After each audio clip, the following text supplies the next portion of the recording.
Welcome sa isa na namang episode ng Panlasang Pinoy. Magluluto tayo ng chicken inasal.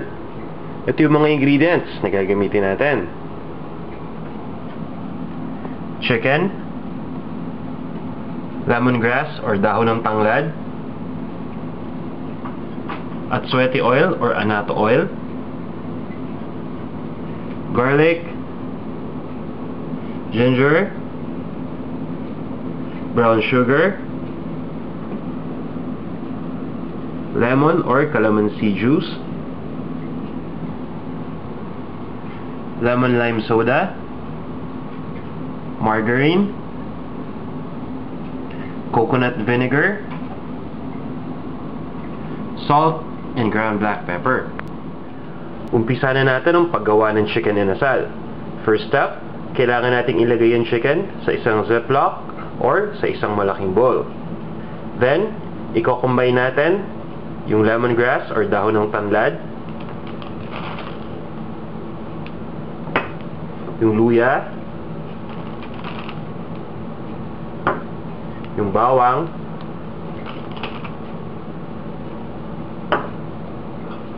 yung brown sugar, salt and ground black pepper,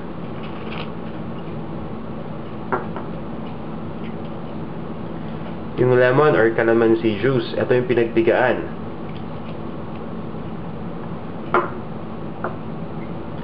Coconut vinegar,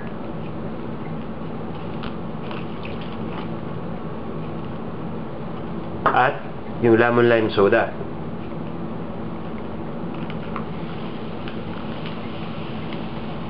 After this, mimix lang natin mabuti yung mga ingredients para ma-ensure na talagang distributed sila. And then, i-marinate lang natin to for at least 1 hour. Pero mas maganda kung ma-marinate nyo to ng mga 2 hanggang 3 oras. And after that, we'll move on to the next step. Habang mina-marinate natin yung chicken, gawin muna natin yung basting sauce. Kailangan natin dito ng softened na margarine. Lalagyan lang natin ng salt. Lalagyan din natin ng lemon or calamansi, depende kung anong meron kayo. And ilalagay natin dito yung pampakulay, yung annatto or atsuete oil.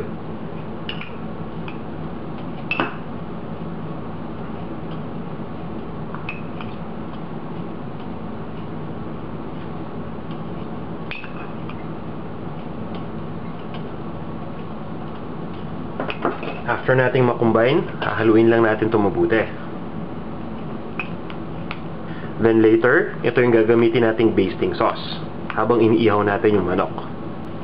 After marinating, iihawin na natin yung chicken. Then, i-apply na natin dito yung mixture kanina as basting sauce. After grilling, pwede na natin itong iserve. Para sa exact measurements, mga ingredients, at iba pang mga recipes na tiyak na magugustuhan ninyo, bumisita lang kayo sa panlasangpinoy.com. After nating maihaw yung chicken at may lagay sa serving plate, ito na ang ating chicken inasal.